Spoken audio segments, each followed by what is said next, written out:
como vão? Eu sou a professora Ellen Lima e estarei com vocês no programa de hoje, Inclusão Escolar Chega em Casa. Antes de começarmos o nosso programa, eu gostaria de apresentar a vocês a professora Raquel, que vai dividir conosco um pouco dos nossos objetivos e apreensões que temos passado neste momento tão diferenciado. Olá! Tudo é muito novo para nós, professores, professoras e estudantes da rede. A tentativa aqui é produzir e divulgar uma informação de qualidade no que diz respeito à educação inclusiva. Ao longo dos programas semanais, vocês poderão interagir conosco pelo YouTube e redes sociais. Aproveitem esses espaços para dialogarmos sobre as questões que nos remetem aos processos de aprendizagem e de ensino no contexto inclusivo. Eu e toda a equipe da Gerência de Pesquisa e Formação Continuada para Modalidades da Educação Básica e todo o grupo de trabalho da EAP contamos com vocês nessa caminhada. No dia 11 de março desse ano, o governador Ibanez Rocha decretou a suspensão das aulas nas redes pública e privada de ensino do DF. Essa tem sido uma realidade comum nos diferentes estados brasileiros. E diante dessa realidade, a educação à distância tem sido uma possibilidade discutida para que a gente possa complementar os estudos que antes estavam sendo na modalidade presencial. E aí nos fica a seguinte questão: como é que a EAD pode ser vista nesse momento? Para responder essa pergunta, nós convidamos a professora especialista em EAD, a professora Rosana Amaro, da UNB. Como educadores, nós temos um importante papel social. E a educação, por meio da educação online, assume um forte potencial nesse momento, de isolamento social e que se faz necessário para o bem da saúde coletiva. Por outro lado, é concreto que a educação mediada por tecnologias exige dos professores um conjunto de saberes e que é necessário entender quando nós falamos de trabalho docente online. O que devemos começar por evitar é transpor os mesmos conteúdos e atividades que fariam de forma presencial para o online. E olha, diante de tantas informações disponíveis na internet, eu destaco alguns pontos importantes. O primeiro, devemos desenvolver o espírito crítico e filtrar as diferentes informações que estão na rede. Devemos também identificar professores mais experientes quanto aos usos das tecnologias. Esses professores podem nos ajudar. Devemos formar e fortalecer a rede de aprendizagem com os colegas mais experientes. Todos temos o dever de ser solidários e compartilhar o nosso conhecimento com os nossos pares. Não tente transpor a aula presencial para o online. Abandone a estratégia conteudista. Nem mesmo para o presencial ela serve mais. Organize o seu tempo de planejamento e preparação das aulas online. Planejar exige algum tempo. Elabore guias de aprendizagem explicativo para os estudantes. E esses guias podem conter orientações semanais, quinzenais ou por unidade temática. Estabeleça o cumprimento de horários e o desenvolvimento do ensino-aprendizagem com base em sequências pedagógicas, como, por exemplo, um roteiro de leitura, uma bateria de aulas de videoconferência. Utilize também a comunicação síncrona, que é aquela que ocorre em tempo real. E direcione conteúdos assíncronos àqueles que podem ser realizados no tempo do aprendiz. Estabeleça também um cronograma e metas, porque esse cronograma e metas irão ajudar na gestão do tempo do estudante. Oriente essa gestão de tempo de estudo, que também pode ser semanal, quinzenal ou por unidade temática. Estabeleça um sistema de avaliação flexível e personalizado ao aprendiz. Mantenha ativo o canal de comunicação com seus estudantes e valorize a comunicação de um para um, ao invés de um para muitos ou muitos para muitos. Professores, essa lista não se encerra aqui nesses tópicos elencados. ela pode ir muito além e é um processo de descoberta também de cada professor. O desafio segue em cada um de nós em contribuir com esse momento de crise. Desejo que todos tenham excelentes experiências pedagógicas e muitas aprendizagens nesse momento fértil de mudança da educação brasileira. Desejo a todos sucesso nessa jornada e até mais. Um abraço a todos. A ONU, em 19 de março, lançou um alerta mundial acerca do corona. Nesse alerta, ela chamava a atenção dos governantes acerca da atenção e cuidado especial que nós precisamos ter para com as pessoas com deficiência. A própria relatora especial para pessoas com deficiência da entidade, Catalina Devandas, reforçou a importância desse olhar, haja vista a discriminação estrutural que essas pessoas já sofrem no dia a dia. E daí, entendendo que a deficiência é uma condição que faz parte da diversidade humana, algumas questões se apresentam como necessárias para serem discutidas em tempo de coronavírus.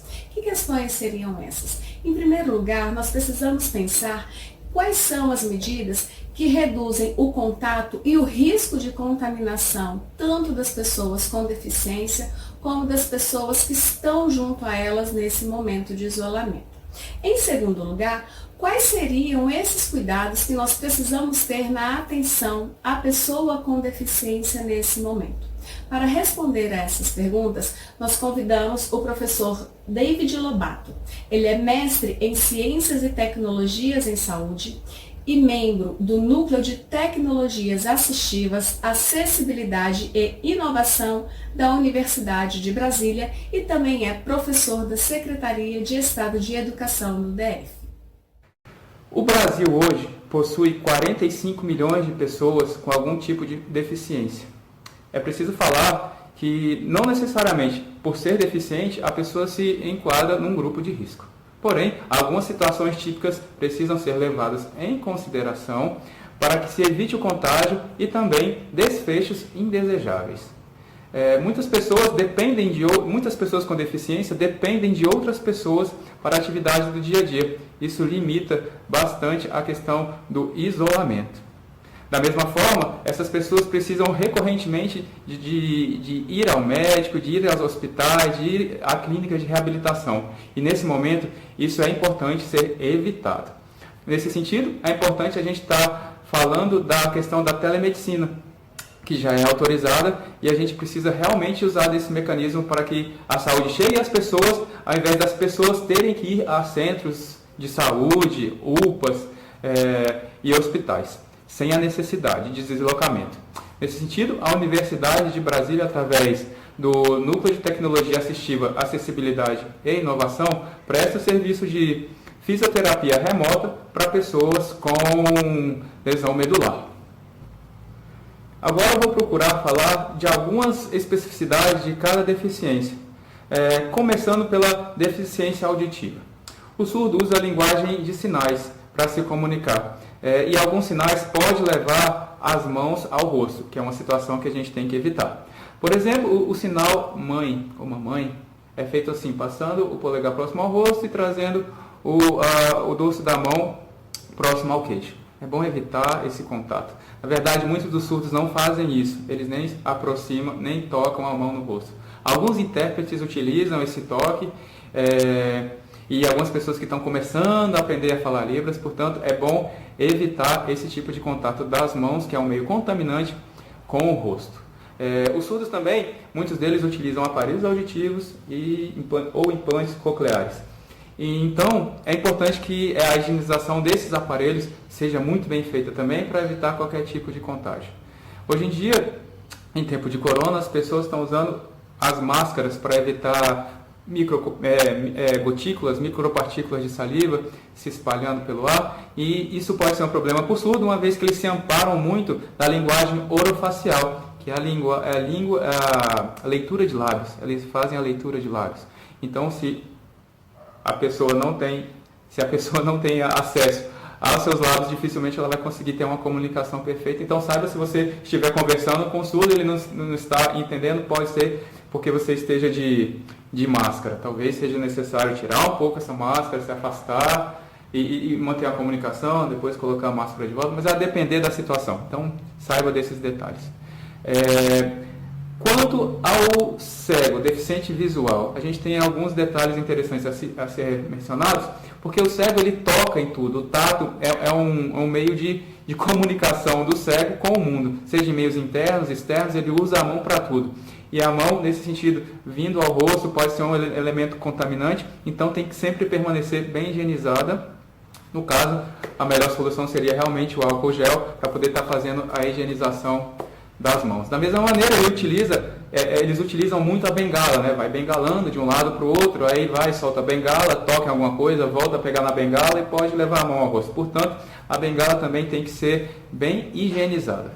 Outra questão, a pessoa que guia o cego geralmente a guia pelos ombros ou pelos cotovelos. Mas em tempo de corona as pessoas estão tossindo e espirrando, se apoiando muito próximo aos cotovelos, então esse toque no cotovelo tem que ser evitado. Então dê preferência a guiar o cego, e o cego que está ouvindo seja guiado de preferência pelos ombros. Após esse trajeto é sempre bom também estar higienizando as mãos. Falando agora um pouco da deficiência intelectual, talvez o maior dos problemas seja realmente o discernimento dessas pessoas com deficiência intelectual em saber o que é higiene e todo esse momento que a gente está passando de isolamento e de não estar podendo ir para a escola e não estar podendo ter contato com outras pessoas, né? E geralmente quem auxilia na higiene dessas pessoas são familiares ou profissionais de saúde que fazem essa higiene. E esse cuidado precisa ser redobrado, tanto no ambiente quanto nas próprias pessoas, né? As pessoas têm que se manter livres de contaminação nesse sentido. Gostaria de salientar para as pessoas que têm síndrome de Down, as pessoas que possuem síndrome de Down, que podem ter o sistema imunológico um pouco afetado por conta da síndrome, sendo mais suscetíveis a infecções oportunistas e mais suscetíveis ao corona, né? Podem apresentar também problemas congênitos cardíacos e problemas metabólicos, do tipo obesidade e diabetes, que também as coloca num grupo de risco. Falando um pouco agora da deficiência física, eu gostaria de salientar 3 grupos específicos: as pessoas com lesão medular, as pessoas com sequelas de paralisia cerebral e com sequelas de pólio. A lesão medular, por si só, parecido com a síndrome de Down, pode gerar também disfunções no sistema imunológico, diminuindo as defesas do nosso organismo e tornando essas pessoas um pouco mais suscetíveis a infecções oportunistas. E, nesse sentido, o isolamento e a higiene são as melhores ações que elas podem tomar. A pessoa com paralisia cerebral, a pessoa com sequelas de paralisia cerebral, as pessoas com sequelas de pólio e o lesado medular podem também ter essa parte respiratória afetada e ter recorrentes problemas de doenças respiratórias que as colocam também num grupo de risco. Reforçando sempre a higiene para elas, porque elas usam cadeiras de rodas, elas usam muletas, elas usam andadores e todos esses equipamentos têm que permanecer limpos e bem higienizados. Bom, esse era o recado que eu tinha para dar. São muitas informações, tem muita coisa para falar, mas a gente fica por aqui. Muito obrigado. E o nosso programa de hoje chegou ao fim. Gostaríamos de agradecer a participação de todos os convidados e aproveitar para deixar para vocês o contato do Dr. Paulo Henrique, responsável pelo setor de atendimento de fisioterapia remota para pessoas com lesão medular na Universidade de Brasília. O número de telefone para contato é 98252-3198. Aproveitamos para lembrar que você pode enviar críticas e sugestões para os nossos próximos programas por meio do nosso canal no YouTube. A equipe de Todeap reforça a importância do isolamento nesse tempo de corona para a sua saúde pessoal e coletiva.